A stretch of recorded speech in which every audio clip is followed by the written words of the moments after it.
also sort of being around the music and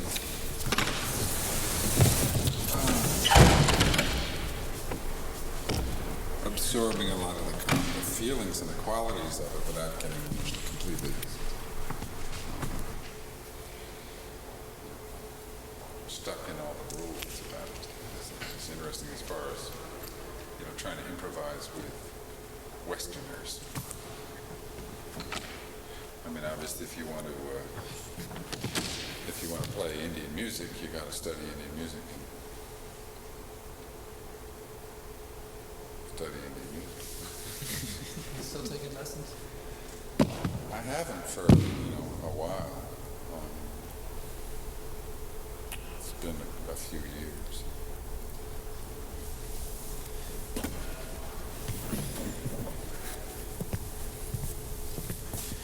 But if I see them, if and when I do see them, whenever it is, I usually take a lesson or ask a few questions of some kind or another. These or anything? Well, I started on the violin when I was like 12 or something, 11, and then took up snare drum, sort of classical snare drum. And then in high school, used to play timpani in the orchestra, sing madrigals and stuff. And then went to music school in Indiana, Bloomington, studied percussion.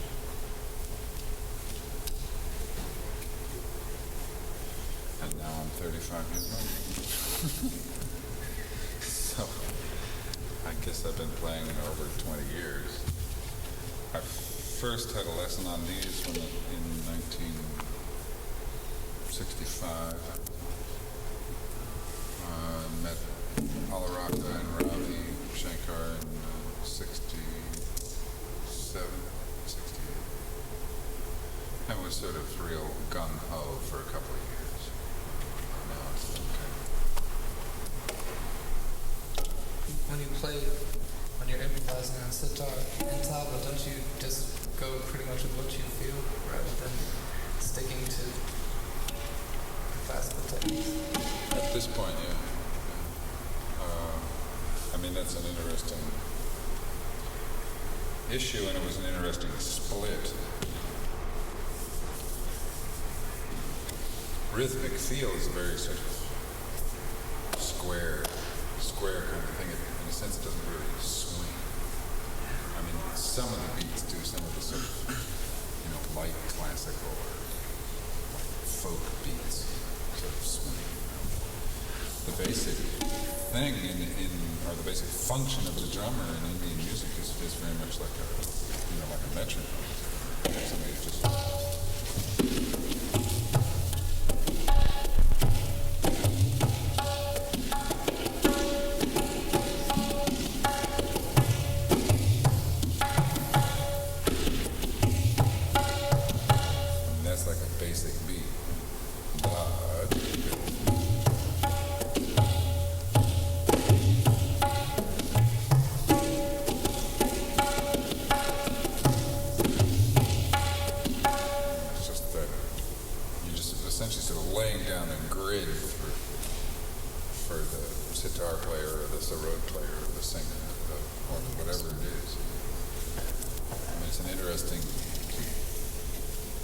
issue or the question, of the function of the drummer and the function of rhythm in an ensemble. I mean, you get if you're playing traps with a band. I mean, if it's what the function is if you're playing jazz, what the function is if you're playing rock and roll.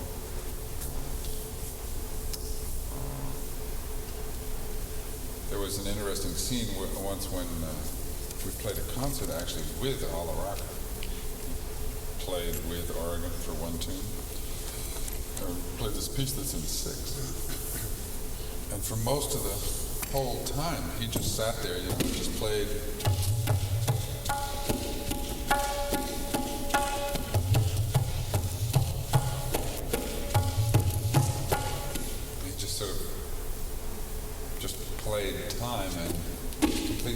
involved, essentially, in what was going on until it came time for his solo. Right?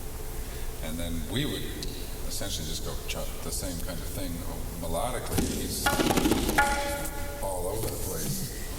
It's very sort of delineated that way in traditional Indian music. Tuned to what you were doing at the time. Maybe his mind wasn't like tuned to the. Right. I mean, it's that, the traditional Indian approach is that the drummer keeps time most of the time, and then occasionally he shows off very complicated structures. Aren't there complicated time signatures? Yeah. But it's still, whether it's a complicated time structure or not, the basic function is that. So that's been a big change, like playing with organ and playing with other people, of being more involved in what's going on, and generally tending to play a lot faster sort of things. Do you bring any of the Indian time structure into the music, or Indian just leave it pretty much open for improvisation? Yeah, I mean we do play in odd meters sometimes, yeah, but not rigid. I mean, there's a certain very specific sort of time approach, in Indian music. Or like Shakti, somebody with the group Shakti, John McLaughlin. I mean, their rhythmic premise was very Indian. It's almost mathematical, and using a lot of this signaling structure that they have. It's called a T-high. T-high, which is basically repeating a phrase 3 times, and it's used as a signal a lot. Look at that, look at that, or I mean, that's one of the simpler ones. If you're in like 4/4, you go 1, 2, 3, 4, look at that, look at that, look at that.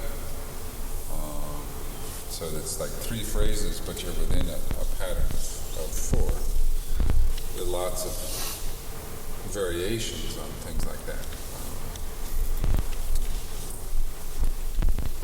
Have you chosen to exclude Indian time signatures because you don't feel like they're as, for your purposes and Oregon's purposes, they're just not as usable or practical or creative? Well, it's not so much the time signatures. I mean, as I say, you can play in 7 or 9 or 11, but it's more the rhythmic feel, or the notion that the rhythmic cycle is just this thing.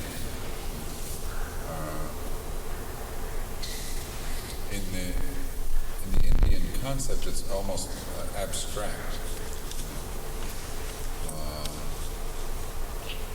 It's like we're playing in 7. So 7 is this grid or this palette in which we will do whatever we're going to do. The 7 itself doesn't have a particular kind of feeling to it. I would think more in terms of what kind of a 7, rather than just 7. Like we do a thing where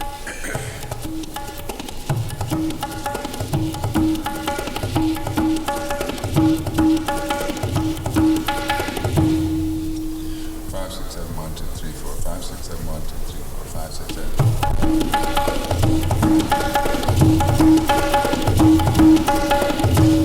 And that's like a particular beat that I ended up doing in a way, trying to relate to a particular figure that Ralph was playing on the guitar, rather than the Indian 7 is 1, 2, 3, 4, 5, 6, 7.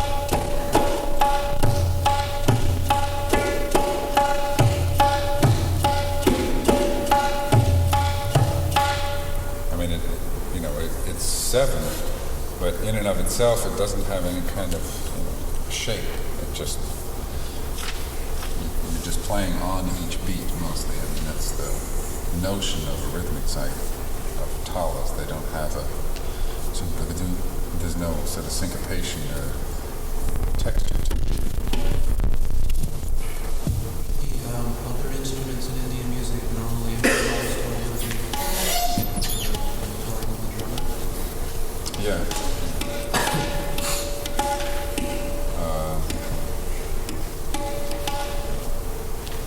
And also there, we'll generally work with that approach of building compositions over this grid. Come up with a new song, like if one of the members of the band has a new song. How is it usually introduced? Like, is like someone will come in with it charted out and just go through it and see what happens. And then is it pretty much just charted out at the beginning? Or Well, I mean, it's a melody and chords, and then we get together and decide what instruments we're going to play it on and what kind of a feel it's going to have. It's like pretty much group composing. No. Or is it? Not at all. I mean, we do some of that. We don't have any group compositions that are repeatable. Yeah.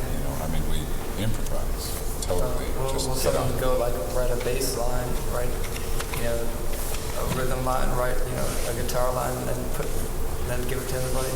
Then they just have room left to improvise. It's more like a jazz chart. Yeah. Like if you saw a chart to My Funny Valentine or Stella by Starlight or something, you see a melody and chord symbols. Yeah. That's it. So the bass player reads the chord symbols and knows pretty much to play the roots. The guitar or piano player figures out the inner voicings.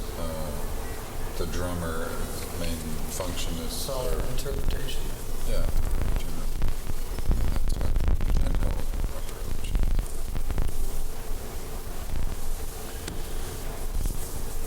When you played with Elvin Jones, how was that? I mean, he's one of the great jazz drummers, certainly. Yeah, well, that was kind of funny. I mean, it was great to play with him, because he's a fabulous drummer.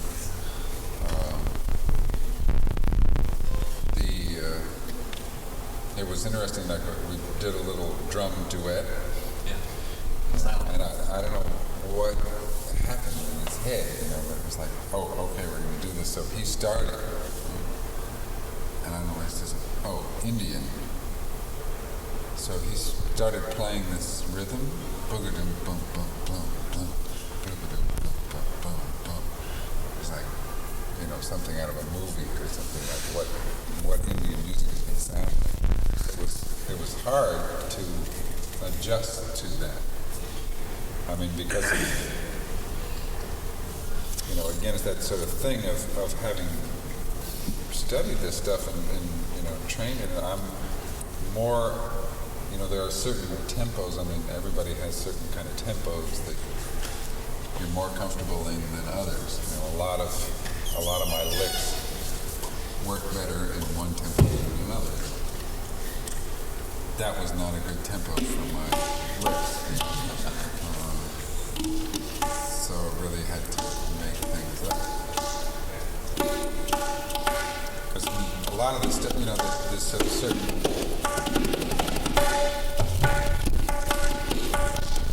that kind of feel is very natural.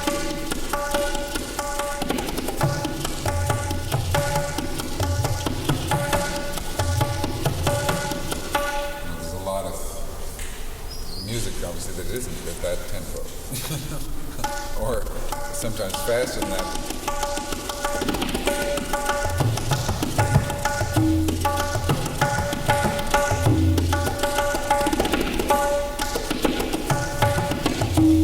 It's not like ding jing jing jing jing jing jing jing or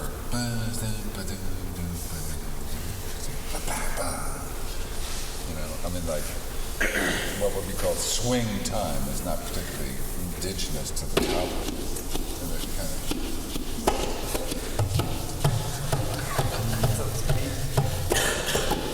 but it's possible.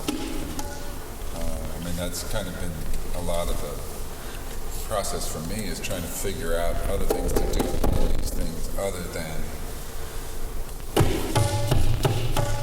you know, the traditional Indian thing. I mean, it's the same kind of process, essentially, that I do with any kind of percussion instrument, you know, and here it is, so, well, what does it do? You know, rather than, you know, what's here? You know, what can I do with this thing? You know, if you get a maraca or you get a bongo or you get anything, you know, like, say, well, what is this thing? I mean, it happens that with these, there's a big, you know, tradition about how you're supposed to do this and this and this and this and this and this and this and this. There's a million little traditional strokes, but there's no, you know, there's no ultimate law saying I can't do this, you know, even though the Indians don't do that, or I can't.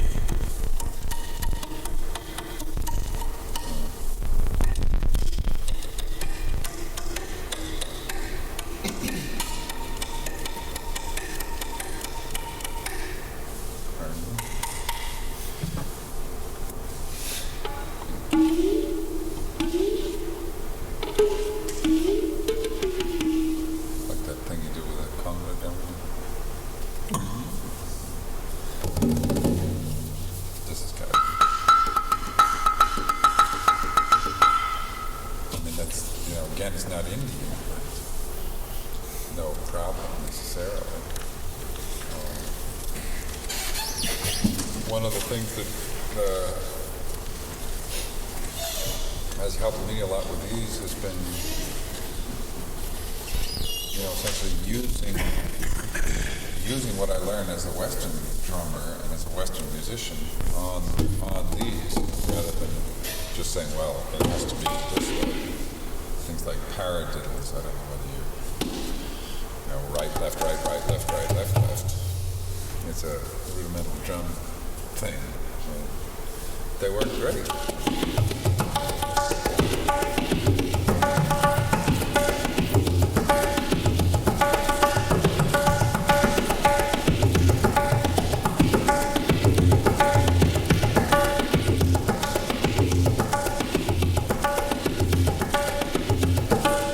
At one point I sat down and tried to figure out the 256 ways of playing a paradiddle. Nuts, but if you think of right, left, right, left, right, left,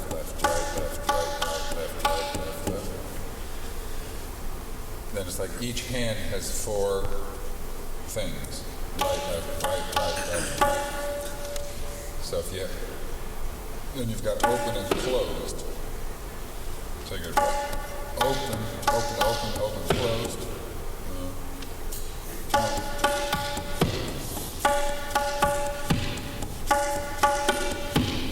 Or if you put the closed one on the third of those four.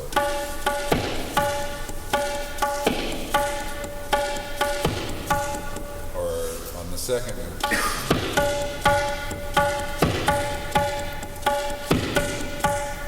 Or on the first. Or on the third and the fourth.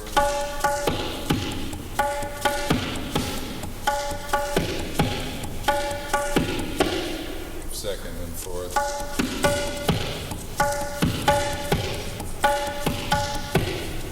It's a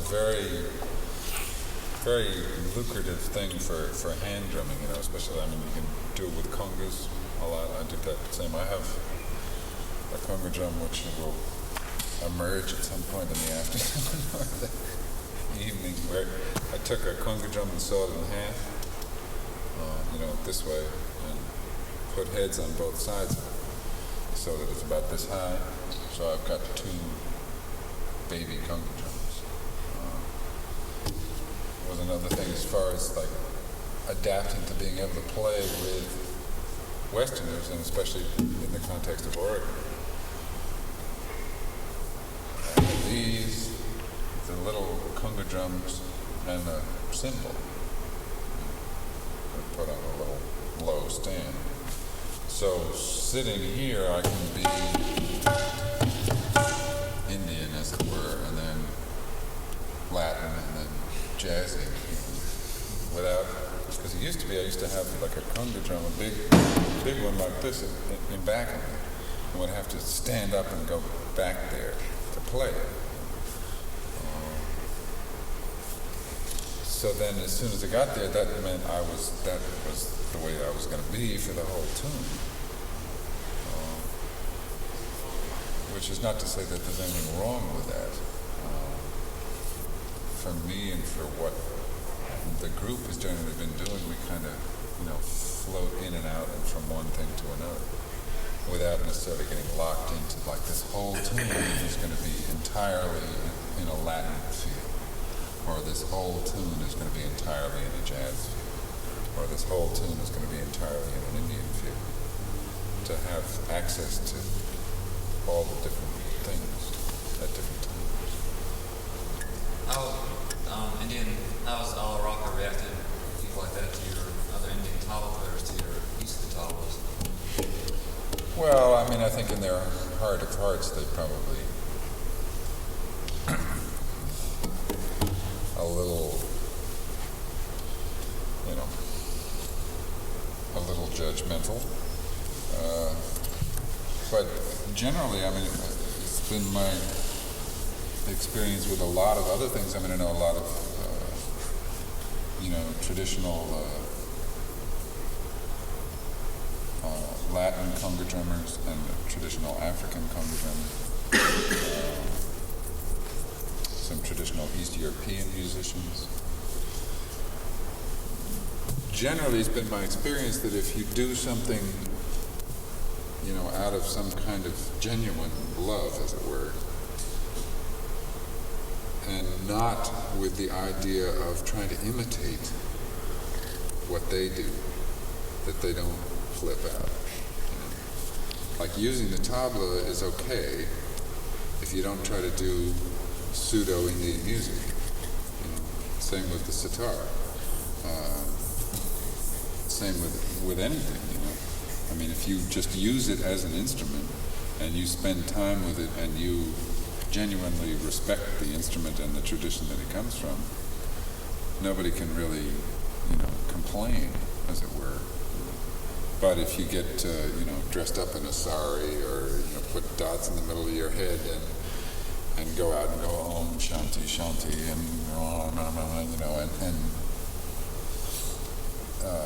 imitate, classical Indian music without knowing what it is and without doing it very well, then you're liable for some wrath from the heavies. But basically, I haven't gotten much flack because I don't do that.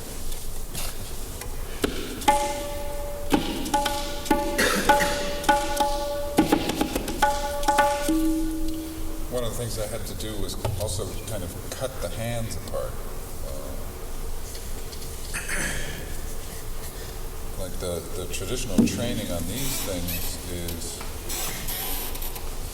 linear, or single dimensional, as it were, which is great in one sense, because if I think,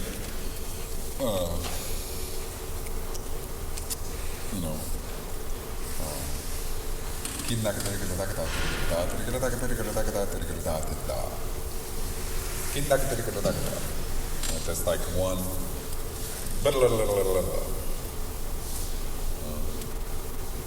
The learning of that in the Indian tradition is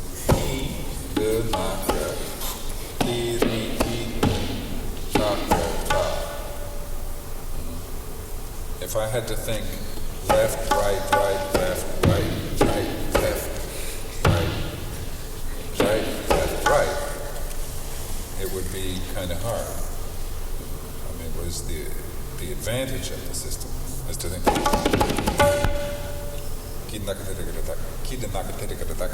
I lost a tooth back here. Ever since I got my false teeth in, I can't do that stuff anymore. Can I ask a question? I didn't realize that the sounds are made phonetically as well. Is there a kind of language of this percussion instrument? Yeah, definitely.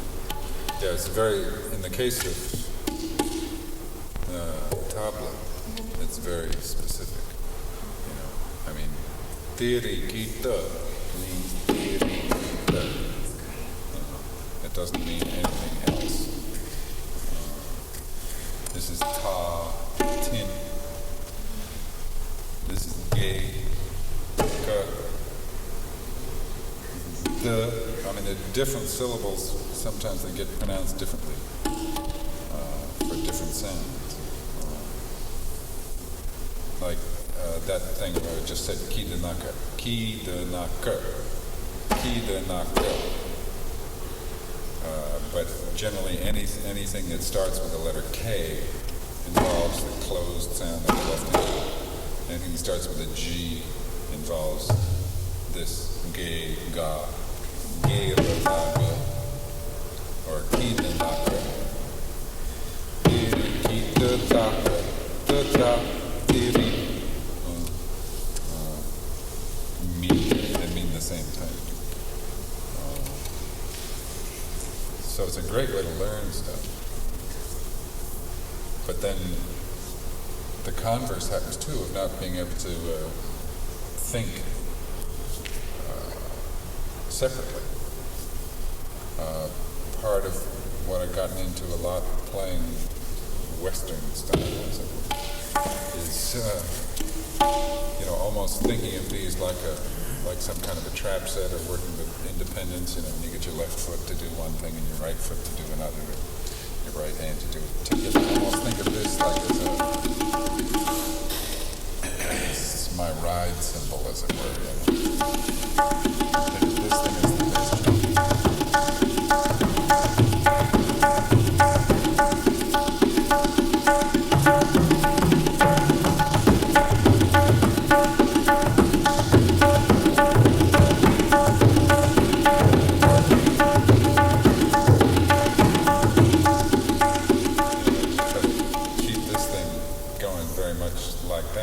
Not traditional tabla approach at all, because they've got that, where this is going.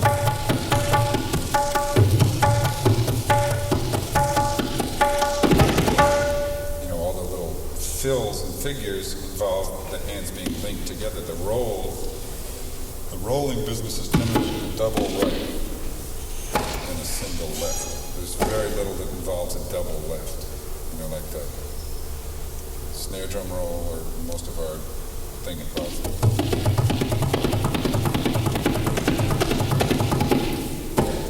The stuff here all involves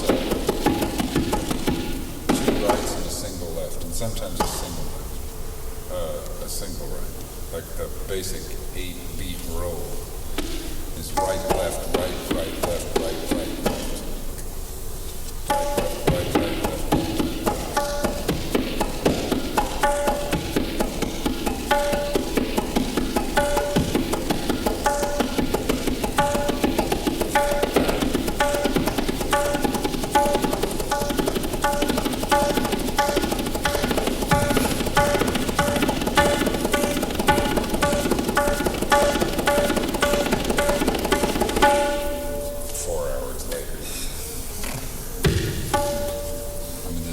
Devastating precedent for practicing in the Indian church. Just go on for hours and hours and hours. There's a story that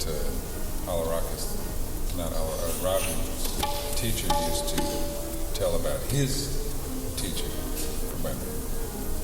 Ravi used to tell about his teacher of having long hair and tying himself up to a tree. So you practice and then start to nod out, and then wake him up and go back and practice.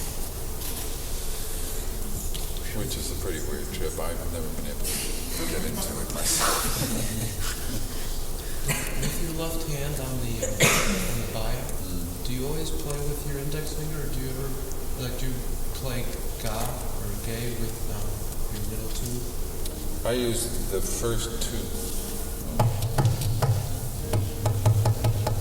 There are different schools. I mean, traditionally, there are some schools that play it this way. You know, like this. They use these two as a unit, and there's an alternation between that. I mean, there's some schools that involve going this way, you know, like you're sort of going out with one finger and back with these. And some that push with the second finger, some that push with the first. I mean, there are all sorts of little variations depending on, you know, East Indian and West Indian and North and South, which particular school we're playing in. I tend to just use the first two. And I tend to use these two as a unit. You can also, there are ways like that particular thing, that right, left, right, right, left, right, right, left. When it gets real fast, sometimes this finger starts to happen.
The whole issue of trying to put different things together on one instrument.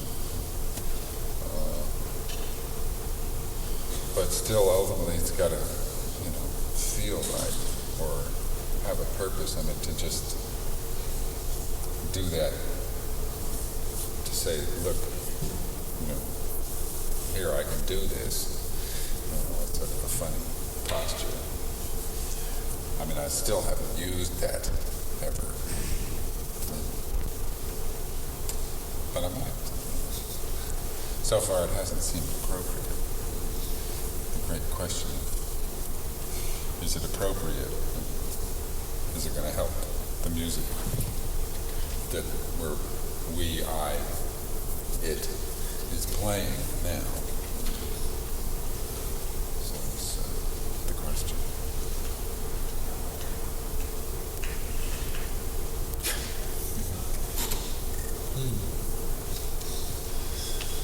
what's appropriate? It's a good question. What's appropriate now? Yeah. What's in there? More topics. More topics.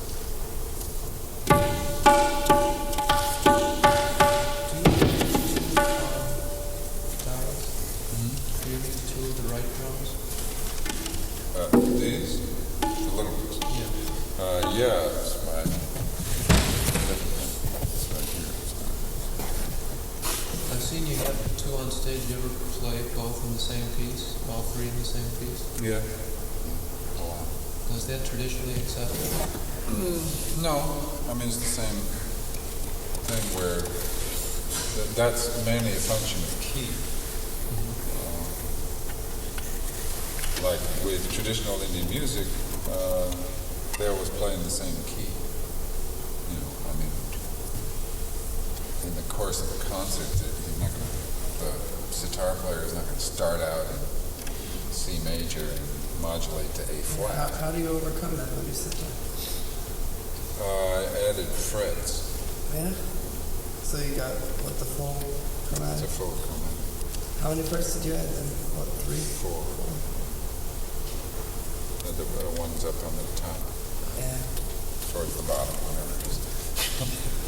That's a good idea. Yeah, it works. I mean, it's still, when you're playing by yourself, just because of the little side strings and the drone strings, it tends to set up that tonality, whatever you tune it to. How do you tune the bottom? Just a straight chromatic scale? But there's only 11, so Yeah. I don't have the major 7th. Just have the dominant 7th. But I tune these a half step apart. Like this is a D, this is a C sharp. But the D is like with this little finger thing here, which kind of cuts out the undertones of it. So that open sound is E. And so with this one you got a C sharp and a D sharp. So between the two of them,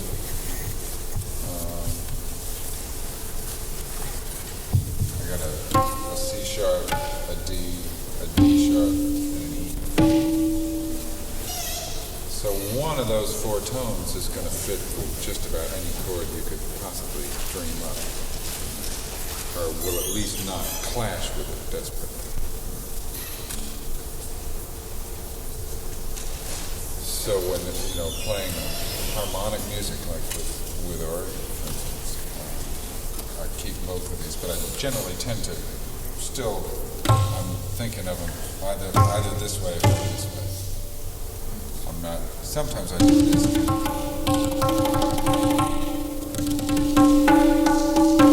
Just sort of for an effect, or in a solo or something like that. I still kind of keep the basic relationship of the left hand is the gooey gooeys and the right hand is the ding dings.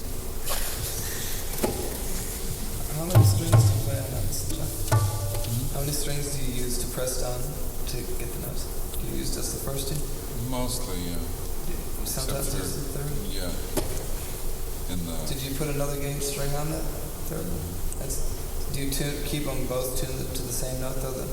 No, I use the other system. Okay, so you'd have something like if it was getting thicker. If it was in C, you'd have like an F C and then something else. F, C, G, and then a low C. Okay. I have to try that. If the second and third strings are the same gauge, then it wouldn't sound so Yeah. high. Okay, and also, how many do you use all 4 fingers when you for positions Getting more into that. rather than just the 2 finger thing? Because the sitar is, well, as you know, I don't know, everybody else knows, it's traditionally just played with one finger. Because you playing, 90% of the playing traditionally is all just done on one string. You're just sliding up and down. And so that most of the music is very linear. You don't have, arpeggios and stuff like that. So to play arpeggiated harmonic music on the sitar is a little weird, just spatially, because the things are so far apart. You're going to be jumping all over the place. Do you know offhand what gauge your third string is? The third one, The G. it's, let's see.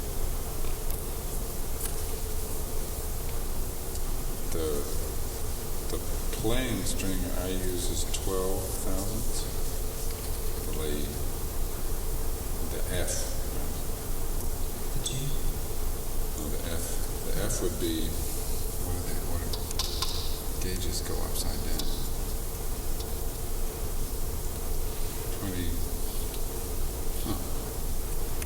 21 thousandths would be thicker or thinner than 27 thousandths? Thinner. Fewer thousandths. Right. There's an imperial gauge that goes the other way around.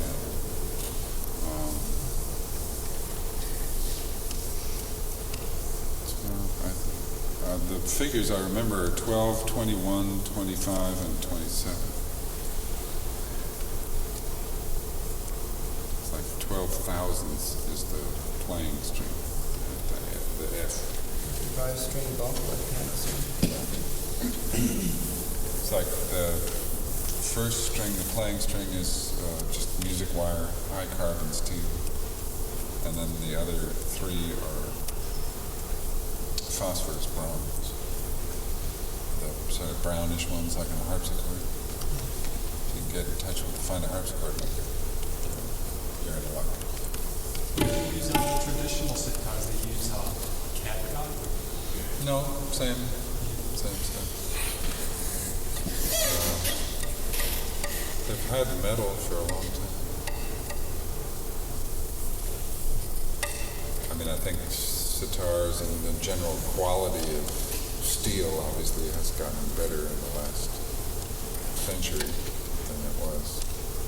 God knows what a steel string was like 150 years ago. They usually use like copper for the low C. Or, well, phosphorus bronze. In fact, there's a store, what's the name of that place? There's a guitar store in Evanston. Soundghost. Huh? Soundghost? No. Carries? No, it's like a guitar maker. Whatever. Yeah, I've seen that place. Yeah. And they have it. Or they know where to get it. But it starts with a B. Barley. Bramley. Do you know how you would go about buying a sitar in Chicago or anywhere around? I could find that. Gentleman Teacher here. has a bunch of. He has some for sale too. Great. Because I called up a bunch of places once just trying to find out. And I was having trouble. I even called the conservatory to see if they could help me out. Where's your teacher at? His name is Patrick Marks. He's got a good old Catholic name. And it's Patrick with a C, and then Marks, M-A-R-K-S, and he's in Chicago on the north side. Is it Indian? Yeah. Patrick Marks? Yeah. He's Indian. He got Catholicized or whatever. And he is now. He said you helped a friend of his with an album or something. Does that sound right? Indian friend? Must be. Do you all play around with vocals at all? Very rare. I mean, For any particular reason? I mean, not necessarily words, but just Probably fear, basically. Does it ever come out? Embarrassment. One of the great motivating forces in the musical world. Fear and embarrassment.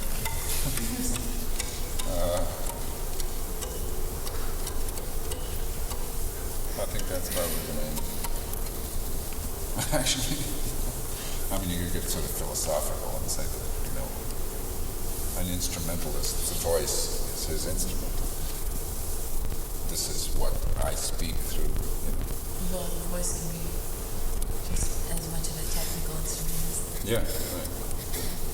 For sure. even if you didn't incorporate words, you could still use the voice as more of a classical Yeah. type instrument.